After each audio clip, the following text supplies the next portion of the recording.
There is a man you will never see on the cover of a magazine. He does not drive the loudest car. He does not wear the heaviest chain. He does not speak of what he owns. And yet, every room he enters shifts. Every man who knows him respects him. And his wealth is the kind that cannot be taken. This man understood something the ancient world knew, something the modern world has completely forgotten. The less a man wants, the more the universe gives him. This is not philosophy. This is law. Look at the modern man. He works 70 hours a week, not to build, but to consume. He buys things he does not need with money he has not yet earned to impress people who do not care. He is not building wealth. He is building the illusion of wealth. And the ancient Stoics saw this trap clearly. Thousands of years before credit cards, before social media, before the algorithm told you what you needed to want. Seneca wrote, "It is not the man who has little who is poor, but the man who craves more." Read that again. Poverty is not a number in your bank account. Poverty is a condition of the mind, a hunger that is never satisfied, a wound that buying things cannot heal. The modern man is poor, not because he earns little, but because he wants infinitely. And infinite wanting is infinite suffering. The ancient men understood wealth differently. Marcus Aurelius, Emperor of Rome, commander of the greatest empire the world had ever seen, a man who could have anything, chose almost nothing. He slept on a simple mat. He ate plain food. He wore no jewels.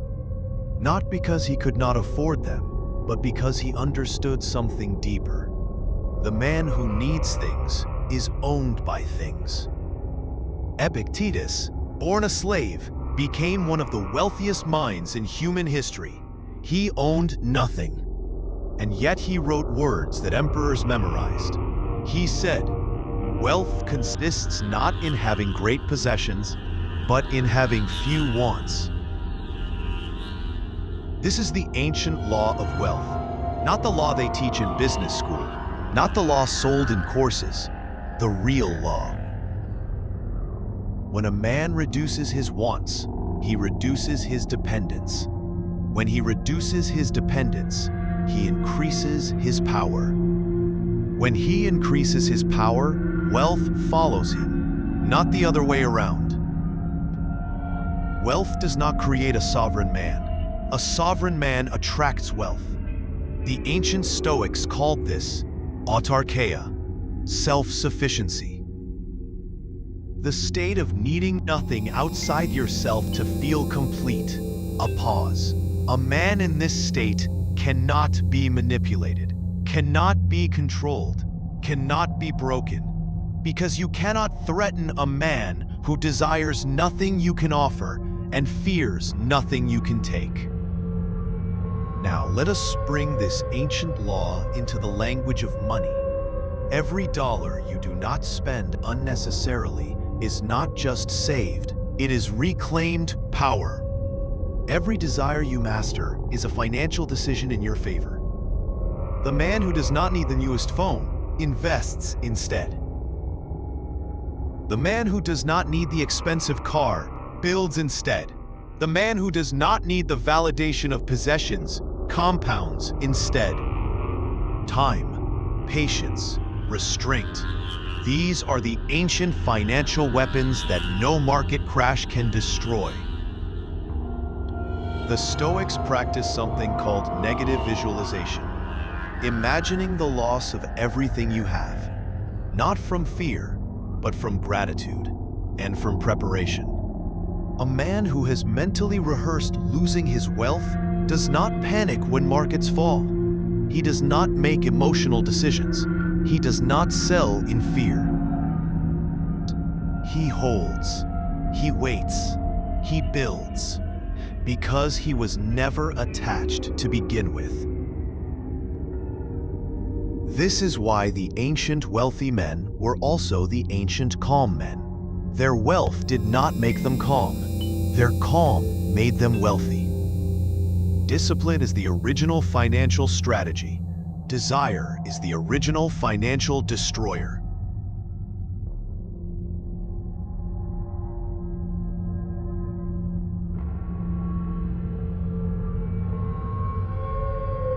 So what must the sovereign man do? First, audit your desires. Not your expenses, your desires. Ask yourself, what am I buying that I do not need? What am I wanting that someone else told me to want? What am I chasing that will not make me more free?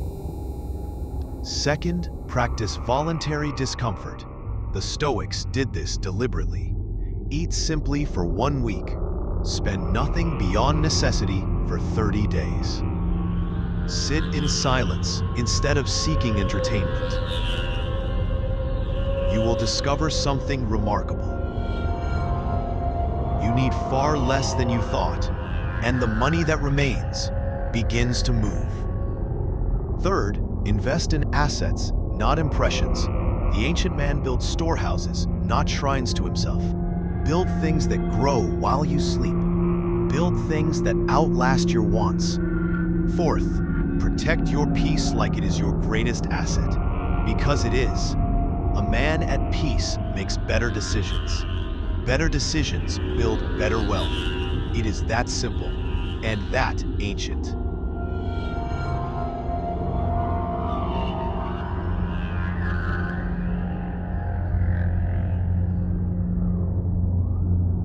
The man who wants less is the freest man alive. He is not imprisoned by payments. He is not enslaved by appearances. He is not controlled by cravings. He moves through the world like water through stone, slow, quiet, and unstoppable. The ancient world knew this man. They called him wise. They called him sovereign. They called him free. And in a world built to manufacture your desire, choosing to want less is the most radical, the most powerful, the most ancient act of rebellion a man can commit. Want less, build more, own yourself. That is the law. That has always been the law. Sovereign solitude.